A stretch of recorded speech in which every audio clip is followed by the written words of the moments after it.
E vamos meditar nessa noite sobre a essência da palavra.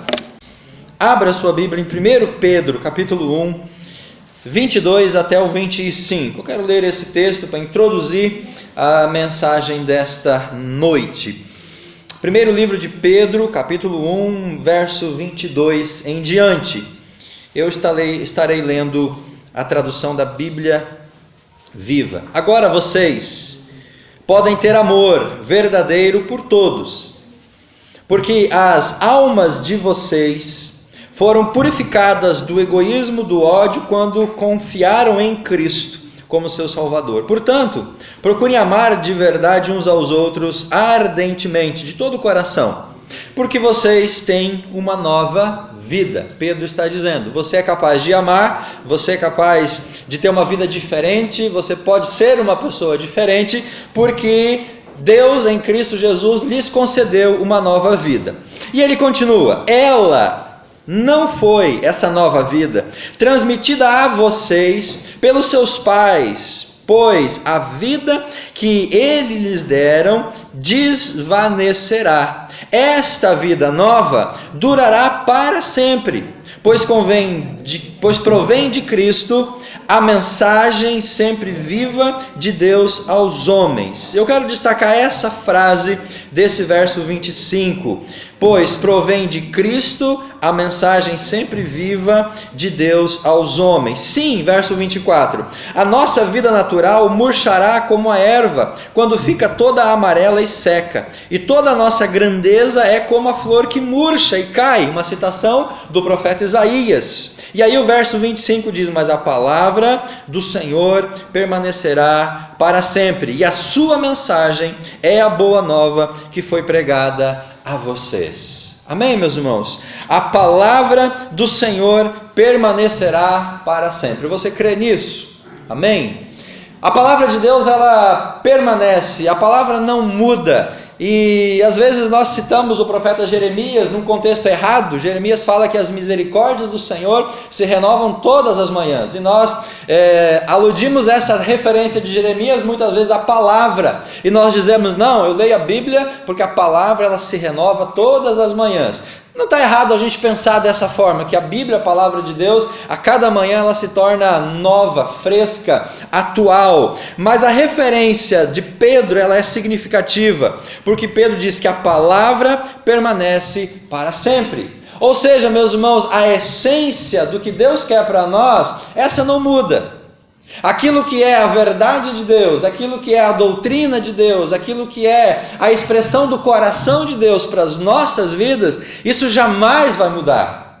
Não mudou nesses últimos 2000 anos e não vai mudar nos próximos 2, 3, não sei quantos anos ainda haverá humanidade aqui na terra. Enquanto houver vida na terra, enquanto houver pessoas aqui na terra, a palavra vai continuar existindo, a Bíblia vai continuar sendo palavra de Deus, e os ensinos da palavra vão ser novos a cada manhã, vão ser atuais a cada manhã, vão ser úteis, informações, instruções, como o jornal de todo dia, atual, de maneira que nós podemos então olhar para a Bíblia e poder ver na Bíblia a vontade de Deus para nós. Uma Bíblia que foi escrita, produzida há 3.500 anos, mais ou menos. O primeiro livro registrado foi escrito por Moisés, o Pentateuco, os 5 primeiros livros da Bíblia.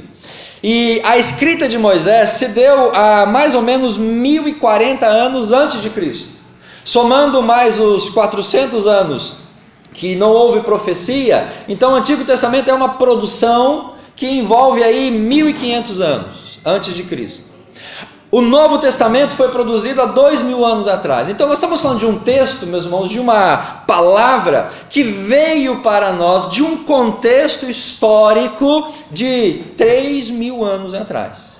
Você consegue imaginar como que era a vida, como que era o jeito, como que era a cultura, a maneira das pessoas viverem há 3.000 anos atrás?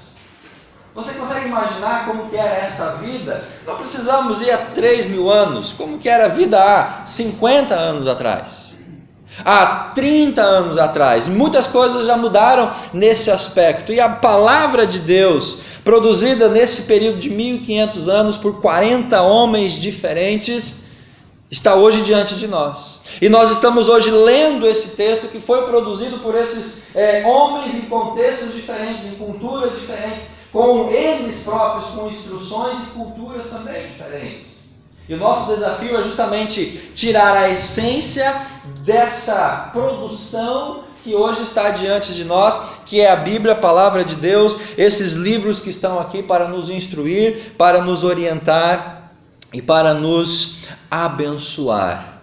Nós partimos de um pressuposto que, como cristãos, como crentes, discípulos, nós lemos a Bíblia. Estou certo ou estou errado em pressupor isso? Eu estou entendendo que eu estou falando nessa noite para pessoas que leem a Bíblia, amém?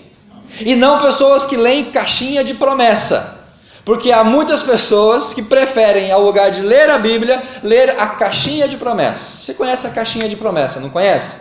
Caixinha de promessas são aqueles versículos que vêm numa caixinha e a pessoa vai lá e tira um daquele versículo e lê aquele versículo. Tem muita gente que, no lugar de ler a Bíblia, prefere ler a caixinha de promessa. Sabe por quê, meus irmãos?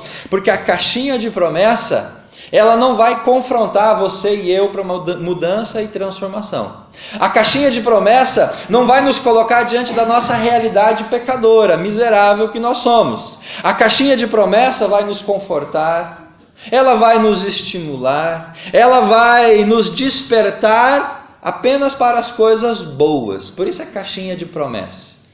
Não tem na caixinha de promessa nenhuma palavra que talvez venha ao nosso encontro para a gente poder refletir a nossa realidade. Então, ler a Bíblia é muito diferente do que ler a caixinha de promessa. Porque quando nós lemos a Bíblia, nós vamos talvez e invariavelmente ser confrontados por Deus com a nossa realidade. E a palavra vem justamente para fazer isso, para confrontar a minha vida com eu mesmo, ou comigo próprio. Quando nós olhamos a palavra de Deus, nós voltamos no tempo, nós voltamos na cultura, nós voltamos em épocas, mas a palavra, como diz Pedro, ela não muda e permanece para sempre. A essência, ela vai existir para todo o sempre. E qual que é o nosso desafio quando nós lemos a Bíblia? É justamente extrair essa essência da palavra de Deus para o meu dia a dia. Quando eu leio a palavra de Deus, seja no Antigo ou no Novo Testamento, eu tenho que ter em mente que daquele texto, daquela leitura, eu vou extrair a essência da vontade de Deus para a minha vida. E aí entra um exercício que os teólogos, e a gente estuda no seminário, uma disciplina chamada hermenêutica. Não coloque esse nome na sua filha, por favor. Tá? Hermenêutica. É uma ciência que trata do estudo da interpretação da palavra. E essa ciência ela é muito importante. Porque quando nós lemos a Bíblia, nós temos que fazer esse filtro histórico, esse filtro cultural, esse filtro existencial, para poder tirar da palavra esse néctar, a essência, e aplicar essa essência na nossa vida. Não é apenas ler a palavra, não é apenas ler as histórias de antigamente, não é apenas uma lenda, um conto. A Bíblia é palavra. E tudo aquilo que eu leio tem algo para a minha vida, para me instruir.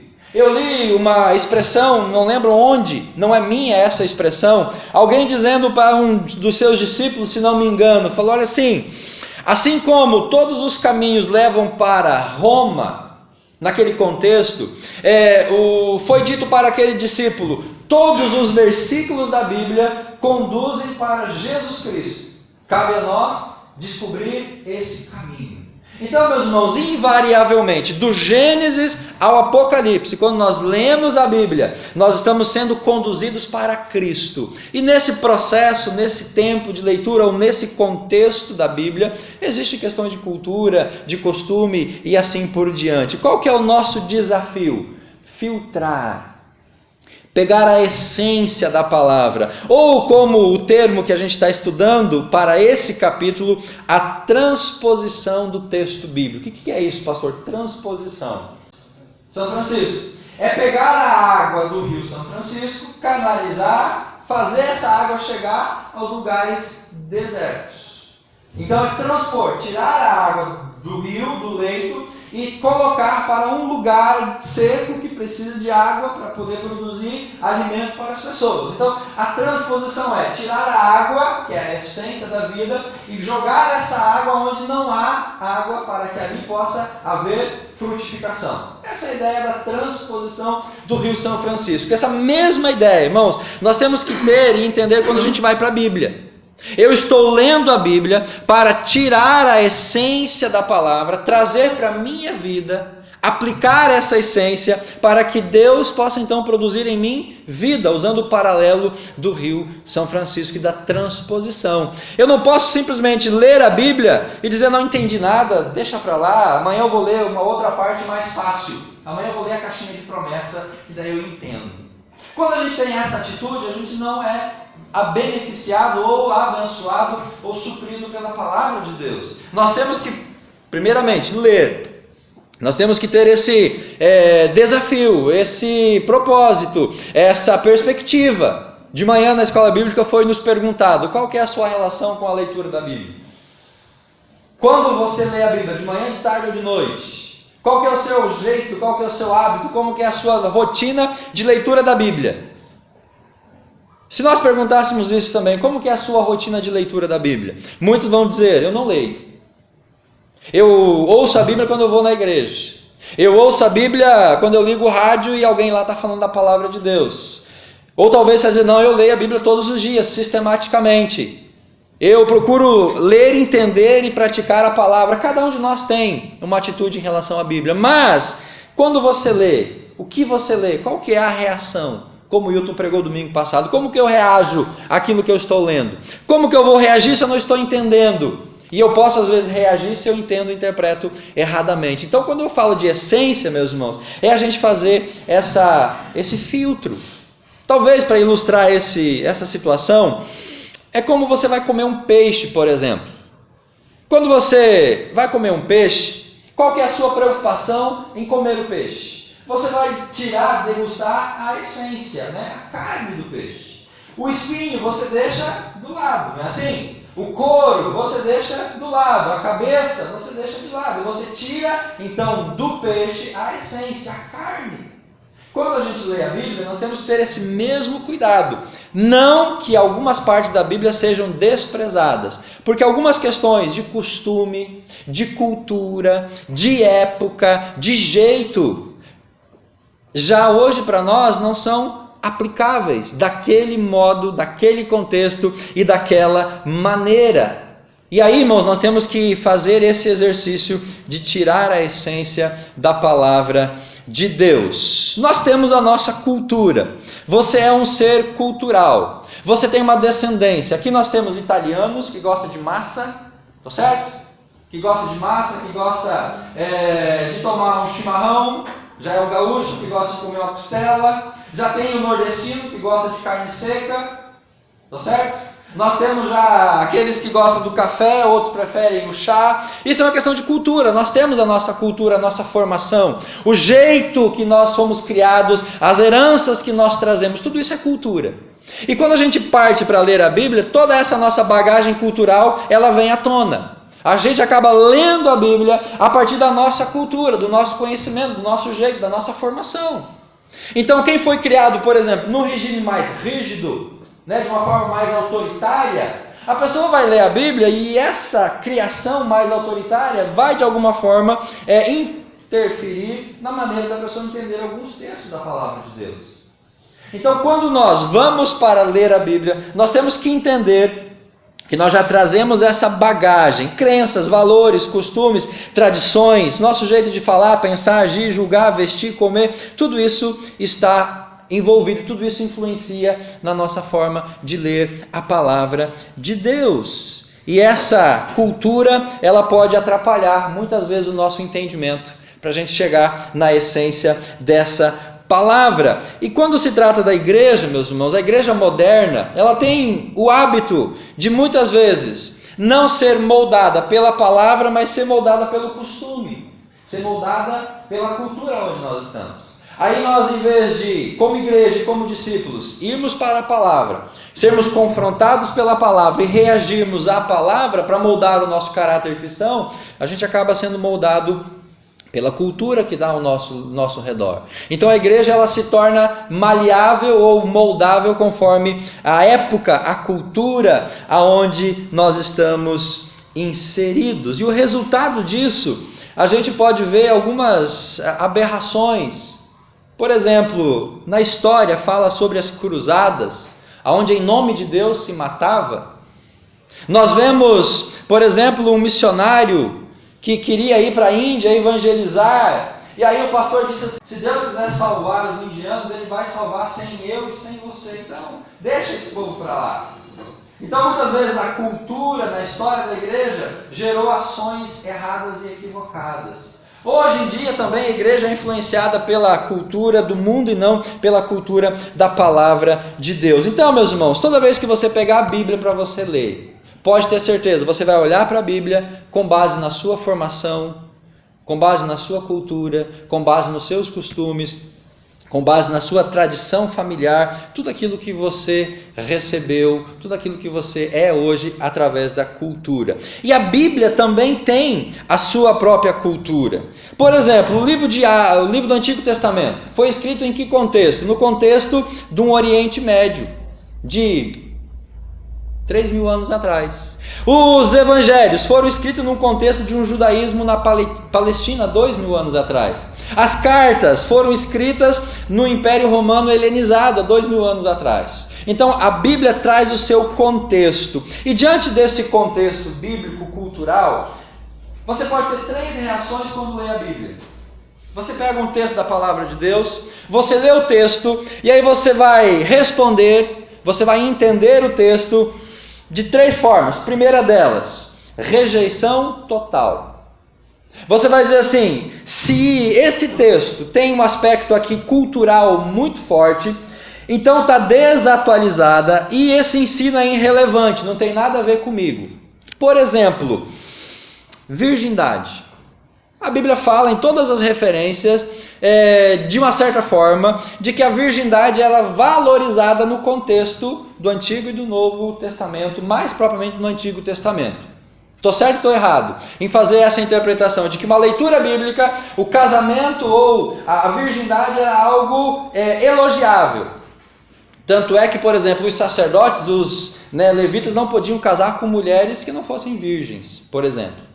E aí a gente pega essa questão, não, mas essa questão da virgindade, isso é uma questão lá do antigo Oriente Médio, 3.000 anos atrás. Hoje em dia, esse negócio de virgindade já é coisa de balela. Hoje em dia, casar virgem é ser tola, porque vale para os dois, meninos e meninas também. A sociedade cultural, tempo atrás dizia assim, que a mulher tinha que se casar pura, virgem, mas o homem não, o homem tinha que ter experiência, tinha que saber para poder viver o casamento. E aí alguns pais pegavam o menino com 13, 14, 15, levavam para o bordel para ele poder ter experiência. Ó a cultura. Mas quando a gente olha para a Bíblia, nesse aspecto, irmãos, vale para os dois. E aí a gente pega esse texto ou esse contexto, por exemplo, será que isso ainda vale hoje? Será que essa ideia de 3.000 anos atrás ainda pode ser aplicada hoje? Se nós olhamos para a Bíblia e dizemos, não, isso é uma questão cultural, não tem mais valor nenhum, deixa isso de lado. Galera, fica à vontade, pode aproveitar à vontade. Depois, quando você casar, aí você vai ser fiel, mas antes, você pode viajar, passear e suprir tudo que você quiser. Eu creio que não é assim. Outro exemplo é ter um mestre. Quem de vocês foi discipulado por uma pessoa? Quem de nós teve um discipulador? Quem de nós teve alguém que andou conosco durante meio ano, durante um ano e meio, 2 anos, para nos discipular? Talvez ninguém de nós teve essa experiência. Agora, no tempo de Jesus, isso era algo muito comum. Os fariseus tinham os discípulos dele, João tinha os discípulos dele, Jesus chamou os 12 porque ter discípulo e alguém que seguisse para aprender era algo comum naquele contexto. Mas hoje nós não fazemos isso porque talvez isso é uma questão mais cultural. Discipulado hoje, vai na igreja, uma classe com o pastor, estuda a revista e pronto. Outro exemplo, casamento da filha mais velha. Porque esse era um costume lá. Jacó, por exemplo, se apaixonou por Raquel, trabalhou 7 anos e na hora H, pá, entrou a Lia na história. Por quê? Porque aqui o negócio é assim, primeiro a mais velha e depois a mais nova. Já pensou? Se tivesse que fazer isso ainda hoje? Agora, por que a gente não segue esse costume? Porque essa é uma questão cultural. Mas às vezes a gente acaba olhando para o texto e dizendo, não, isso é uma questão cultural, não vamos viver hoje. Outro exemplo aqui, pisar no local onde você quer possuir. Josué fala assim que todo lugar que pisar a planta dos nossos pés, Deus nos deu. Aí você quer ganhar o teu carro novo, você vai lá na Chevrolet, você abre o carro, a S10, e coloca o seu pé dentro e diz, bom, agora eu botei meu pé aqui, eu tomei posse, já é minha. Ou você quer ganhar uma família para Jesus, você entra lá, você pisa na sala e diz, agora já ganhei essa família porque eu pisei aqui os meus pés. A gente faz isso? Não. Mas Josué fala que todo lugar que pisar a planta do pé será dado. Outra questão, a questão do dízimo, por exemplo. Dízimo é uma questão de costume do Antigo Testamento. O Novo Testamento não fala nada sobre isso. Paulo não discute sobre isso. Então é mais uma questão da cultura do Antigo Testamento que Moisés colocou na lei. Então dízimo, vamos rejeitar. Vamos deixar isso para fora. Então nós podemos ler a Bíblia rejeitando toda essa questão, porque é uma questão cultural, é um erro que a gente comete. O segundo erro é levar ao pé da letra. Então você lê, está escrito, eu vou fazer isso. E aí, coisa que é errado a gente fazer, levar ao pé da letra. Abraão casou com Sara. Sara não pôde ter filhos. E aí, ele pôde então casar com, ou ter filho de Agar, que era empregada de Sara. Tá certo? Porque a lei tinha mais ou menos essa prerrogativa. Se a mulher não pudesse gerar filhos, ela fosse estéril, o marido podia tomar a serva, a empregada, e gerar filhos na empregada para ser filho da mulher. Jacó casou com Raquel, era estéril. Lia era estéril. E ele teve filho com Raquel, com Lia, com as duas empregadas, com Bila e Zilpa. Então Jacó teve filho com 4 mulheres diferentes, tudo bem, tudo tranquilo, tudo normal. Por que a gente não faz isso hoje? Porque é uma questão cultural. Então se eu leio a Bíblia, não, mas Jacó pôde ter filho de 4 mulheres, então eu também vou fazer isso. A gente faz isso, a gente está pecando. Então é o literalismo. Então, irmãos, entenderam essa questão? Eu não posso levar ao pé da letra, fazer exatamente como está escrito na Bíblia. Esse outro exemplo aqui é meio repugnante, mas eu já ouvi dizer isso, que alguém foi urinar nos 4 cantos do bairro, da cidade, para marcar território espiritual. Você já ouviu alguma coisa nesse sentido? Não? Só eu que ouvi isso? Já. Mas por quê? Porque encontrou na Bíblia algo nesse sentido. Então, meus irmãos, nós não podemos olhar para a Bíblia, ler a palavra de Deus e levar tudo ao pé da letra. Algumas coisas sim, mas tudo não. Por quê? Porque aí entra um contexto cultural. Entra esse contexto de onde o povo vivia. E aí entra os exemplos, vamos organizar os exemplos aqui. O casamento da filha mais velha, eu não posso levar isso ao pé da letra. Porque é uma questão cultural. Pisar no local, ter 2 mulheres e essas outras questões, nós não podemos fazer isso literalmente hoje. Porque a gente vai estar errando. Assim como a gente não pode rejeitar totalmente, por exemplo, a questão da virgindade, a questão de ter um mestre, de devolver os dízimos e muitas outras situações. Então, qual que é a reação mais equilibrada? É o que o John Stott fala no livro dele, aplicar a essência, que é identificar a revelação essencial do texto, separar da cultura original e aplicar no nosso contexto. É a ideia de você peneirar o texto, certo? Para que a cultura fique na peneira e caia a essência do ensino da palavra, e isso então você aplica. É a ideia de você comer o peixe, você tira os espinhos da cultura, o couro da tradição daquela época, e você come a essência do ensino da palavra de Deus. Isso é a essência. E a partir desse pressuposto, nós vamos poder então ter uma vida equilibrada ao lermos a palavra de Deus. Para a gente não cometer erro, irmão, sendo literalista demais e também não ser aqueles que rejeitam tudo, porque não, isso não faz mais parte do nosso contexto. No livro, e hoje de manhã o Aralan compartilhou 2 exemplos disso, e eu quero só reproduzir muito brevemente. Uma questão, por exemplo, João capítulo 13, verso 14, o lava-pés, onde Jesus antes da ceia lavou os pés dos discípulos. Lembra do texto? Lembra da história? Sim? Então vamos lá. Quem de vocês lava o pé da visita quando chega em casa? Ninguém. Você tem esse hábito, quando chega na sua casa para almoçar, para jantar, tem uma bacia aqui, lava o pé, ou vai lá no tanque, lava o pé. Você faz isso com a sua visita? Não. Por que não? Porque esse costume era uma questão cultural daquele tempo. Quando chegava alguém, lavar os pés era hábito, era cultura. Nós não precisamos fazer isso hoje. Mas aí, nós olhamos para o texto e aí a gente se pergunta, mas então o que esse texto tem a ver com a minha vida? É a essência. E qual que é a essência desse texto? A essência é que Jesus nos ensina a que a gente deve servir uns aos outros. Essa é a essência do lava-pés, o serviço. E nenhum serviço é tão humilhante que eu não possa fazer, porque lavar o pé era um trabalho do escravo, o mais ralé da casa. O discípulo ou o mestre, no caso de Jesus, não fariam isso. Era papel de escravo. Então, quando a gente pega esse texto e traz para a nossa realidade, o que isso tem a ver com a minha realidade? Deus vai dizer, é preciso servir uns aos outros. Não tem nenhum serviço que é humilhante demais que eu não possa fazer. O outro exemplo é quando Paulo escreve aos Coríntios, no capítulo 8, que ele trata de comer ou não carnes sacrificadas a ídolos. 1 Coríntios capítulo 8, Paulo escreve aos Coríntios tratando disso. Dizendo que naquele contexto tinha algumas pessoas que julgavam que não se deveria comer carnes que eram sacrificadas, dedicadas aos ídolos, e depois se colocava no mercado. Se o cristão fosse lá e comesse dessa carne, ele seria contaminado. E Paulo fala assim, olha gente, vamos deixar essa questão para a questão de consciência. Paulo diz assim, eu sou maduro espiritualmente. Eu posso comer aquela carne e isso não vai me afetar, porque existe só um Deus. Então não existe ídolos, e se oferece para um ídolo, esse ídolo não é Deus, então para mim não vai ter nenhum problema. Mas aí Paulo trata de uma questão que é a essência desse texto, é a questão de consciência.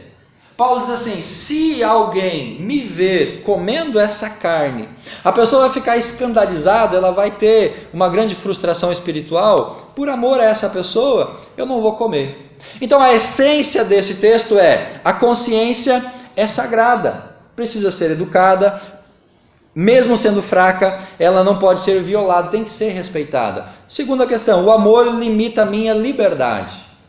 E aí, meus irmãos, eu quero fazer uma pergunta para você, e para mim e para nós. Quando chega alguma visita na sua casa, você oferece uma taça de vinho para a pessoa tomar junto com o almoço? Sim ou não? A grande maioria vai dizer não. Por quê? Porque a Bíblia fala que não pode beber vinho. E aí a pessoa vai dizer assim, não. E as pessoas gostam de fazer essas perguntas para a gente, né? Pastor, pode não tomar vinho? Se você fala não, o que ele diz? Mas Jesus tomou vinho, Jesus transformou água em vinho. E aí, como que a gente faz diante dessa questão? Você que é um bom italiano que nem eu, né? Você que via o seu pai colher uvas do parreiral que o seu bisavô plantou, botava na gamela, pisava, deixava fermentar lá por algum tempo, colocava no garrafão, fechava com a rolha, deixava lá no porão, e no ano seguinte, todo dia na hora do almoço, abria o garrafão, né, uma taça de vinho para acompanhar a refeição. E agora, José? O que a gente vai fazer no contexto de hoje? A gente aplica o princípio que Paulo está dizendo aqui. A consciência é sagrada, o amor limita a minha liberdade. Porque se eu dizer assim, não, tomar vinho era uma questão cultural. Então, não tem problema, vamos encher a cara. A gente vai estar pecando. Agora, não tem também base, elemento bíblico para mim dizer que tomar uma taça de vinho é pecado, a pessoa vai para o inferno se fizer isso. E aí a gente aplica o princípio o quê? Dessa consciência. Imagina você chegar lá na minha casa no domingo de meio-dia. Eu estou lá comendo a minha carne. E estou lá com a minha taça de vinho. Como que você iria reagir a essa imagem? Como que você iria diante dessa situação? Você ia ficar desconfortável? Ou você ia dizer, pastor, dá um golinho para mim? É? Questão de cultura, irmãos. Agora, se a gente for, por exemplo, lá para o Rio Grande do Sul hoje, você vai lá no interior do Rio Grande do Sul, onde tem essa tradição. E aí o nono se converte a Cristo. Verdadeiramente, você fala assim, nono, a partir de hoje, esquece o vinho, derruba as pareiras, bota fogo em tudo, não pode mais tomar sua taça de vinho. Como que a gente reage diante disso? Ouvi também que o Spurgeon fumava charuto. E aí teve um dia que ele estava viajando e viu um outdoor dizendo assim, fume os charutos de Spurgeon. E a partir daquele dia ele decidiu parar de fumar porque aquela imagem para ele foi impactante demais. Então, diante disso, irmãos, para a gente ir para o final aqui, como que eu reajo diante desses textos ou dessas condições? Como que eu falo para um jovem, você não pode ouvir música secular, você só pode ouvir música gospel? Qual que é a base bíblica? Como que a gente reage diante disso? E de muitas outras questões polêmicas. Parte dessa questão de consciência. Se você é maduro, se você tem fé, se isso não vai mudar nada a sua vida espiritual, não vai trazer nenhum prejuízo para você, se você não vai ficar em nenhuma maneira, de alguma forma, enfim, dentro dessa situação, se a sua consciência, ok. Agora, não é somente a sua consciência, porque aí eu posso dizer assim, bom, a minha consciência não tem nenhum problema se eu tomar um cálice de vinho durante o almoço, se eu escutar uma música do Roberto Carlos, se eu ir no show de um cantor secular, minha consciência não vai ser afetada em nada, minha vida espiritual não vai mudar em nada, eu vou continuar crente, salvo, vou continuar indo, fazendo tudo que eu faço. Esse não é o elemento único, porque aí Paulo trata de uma outra questão. O amor limita a liberdade. O amor a quem? Ao mais fraco. Então, se alguém me vê tomando um cálice de vinho, um copo de cerveja, uma dose de pinga, qualquer outra coisa, ou fumando um cigarro, qualquer outra coisa, se a pessoa me vê nessa situação, ficar escandalizada, e a consciência dela, e a fé dela, e a vida espiritual dela forem de alguma forma impactada, mudada para pior, é motivo para mim não fazer. Por amor a ele eu me abstenho. Paulo diz, por amor aos mais fracos eu vou ser vegetariano, não vou mais comer carne. Não tem mais costelinha de porco, não tem mais picanha, não tem mais fraldinha, não tem mais alcatra, não vou fazer mais nada, porque a outra pessoa vai se escandalizar se me ver fazendo isso. Então, irmãos, não é só a minha consciência, mas é como que o outro vai reagir diante dessa situação. Então, por exemplo, como que uma criança, como que um adolescente vai reagir se me ver escutando música secular? Qual o impacto que isso vai ter? A pessoa que está vindo para a igreja, a pessoa nova convertida, e aí ela me vê fazendo essas coisas e muitas outras. Como que isso vai impactar a vida dela? Eu preciso, então, analisar o texto, o contexto, e a partir dessa orientação de Paulo, fazer a escolha a partir do aspecto que a consciência é sagrada e que o amor limita a minha liberdade. Isso é a essência da palavra de Deus. Tem mais um exemplo que eu quero finalizar com ele, meus irmãos. A nossa hora já está um pouco adiantada, que talvez é o mais espinhoso aqui nesse contexto. O papel, a posição da mulher e do marido. Como aplicar esse princípio hoje? O princípio da submissão da mulher ao marido. Como que a gente faz isso? Isso ainda vale? Isso era uma questão da época do apóstolo Paulo, porque Paulo trata disso em Timóteo e trata disso quando escreve aos Coríntios. Como que a gente vai chegar para uma mulher que tem o seu emprego, ganha mais que o marido, tem o seu carro, tem a sua própria carteira de motorista, não depende do marido para nada? Como nós vamos chegar para esse contexto e dizer, irmã, a Bíblia, de uma forma geral, a nossa leitura, a nossa interpretação, a nossa essência é que a irmã precisa ser submissa ao seu marido. Ah, pastor, mas eu não vou não, ele nem é crente, ele é isso, ele é aquilo, então eu não vou me submeter. E aí, meus irmãos, e agora? Como que a gente trata dessas questões, por exemplo? Há uma orientação em relação a isso, eu fecho com essa questão. A Bíblia, de uma forma geral, diz que os sexos são iguais perante Deus. Iguais no seu valor, na sua dignidade perante Deus, pela criação e pela redenção. Então, quando a gente olha a criação, homem e mulher são iguais, tem imagem e semelhança de Deus. Homem e mulher são iguais porque foram remidos pelo mesmo Cristo, pelo mesmo sangue. Os sexos, eles se completam. O marido completa a mulher completa o marido, o homem completa a esposa completa o homem. E eles não mudam o seu papel nessa completude mútua. Paulo afirmou o princípio da liderança masculina, citando Gênesis capítulo 2, aonde ele fala que a mulher foi feita depois do homem e a partir do homem. E aí eu quero ler um texto apenas, que é o texto de 1 Coríntios capítulo 11, verso 13. 1 Coríntios capítulo 11, versículo 13. O apóstolo Paulo, quando está tratando dessa questão, versículo 3, melhor dizendo, queridos, 1 Coríntios capítulo 11, verso 3. Todo o capítulo 11 ele vai tratar sobre esse dilema, sobre essa realidade. E aí ele fala no verso 3 assim de Coríntios 11. Entretanto, há um assunto acerca do qual quero lembrá-los, que a esposa é responsável perante o marido. O marido é responsável perante Cristo, Cristo é responsável perante Deus.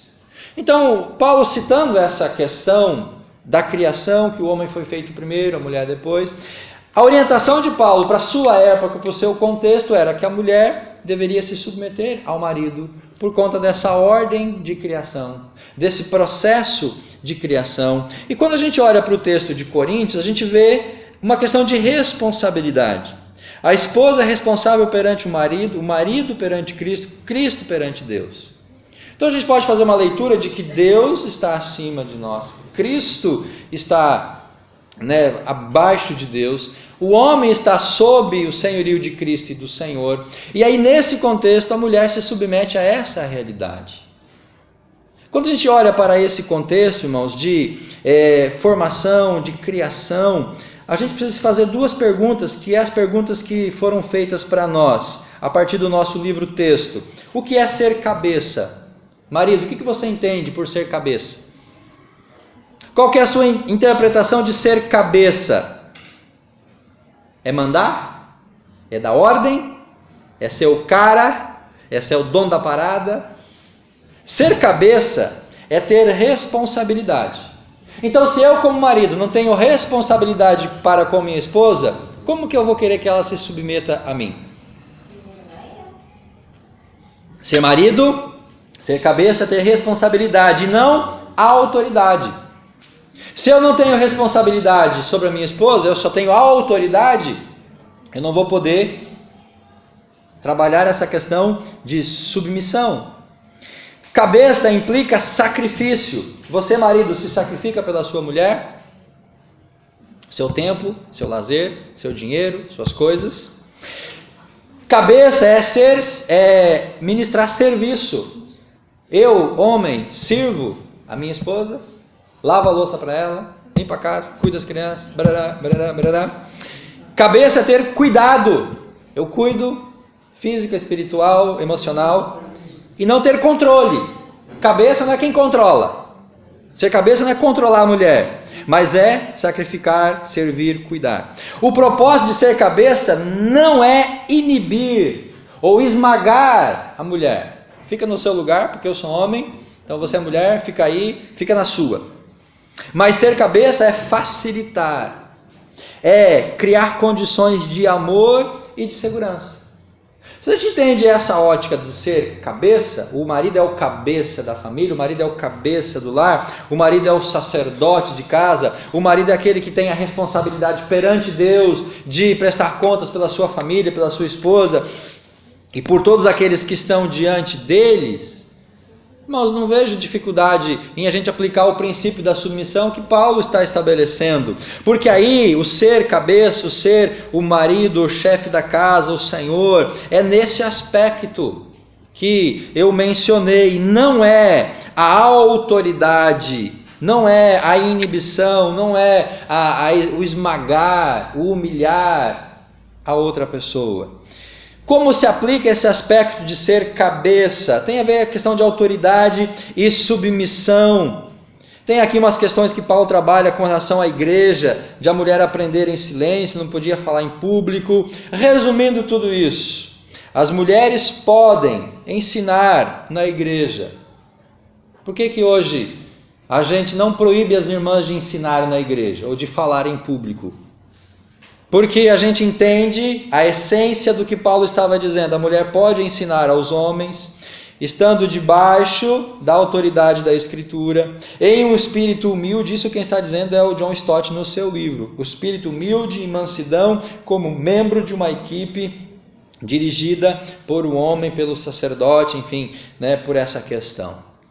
Então, queridos, quando a gente olha para essa questão especificamente do papel do homem, papel da mulher, isso gera conflitos hoje. Nós estamos numa sociedade pós-moderna, liberalismo feminino, liberalismo sexual e muitas outras coisas, e isso influencia diretamente, muitas vezes, a nossa leitura, a nossa interpretação da palavra de Deus. Mas, pessoalmente, não vejo nenhuma dificuldade em hoje a esposa ser submissa ao marido dentro dessas condições. Onde o marido ele é responsável, ele cuida, ele zela, ele está debaixo da autoridade de Deus.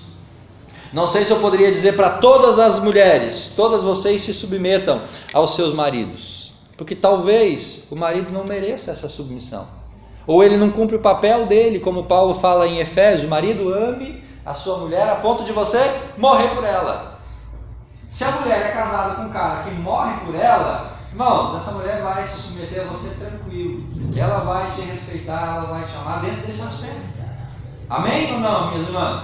Se você tem um cabra macho, um marido que dá a vida por você, que briga por você, que faz tudo por você, é fácil. Eu acho que não seria difícil a mulher se sujeitar. Agora, quando o camarada pisa na bola, quando o cara é meio assim, aí a mulher não vai ter essa segurança. Não sei como que eu faria se eu fosse mulher e tivesse com um camarada que, não cumpre esse papel de cabeça aqui que a gente abordou agora. Leve para a sua semana a necessidade de extrair, aprender, aplicar a essência da palavra de Deus. Pastor, isso é fácil? Não é fácil.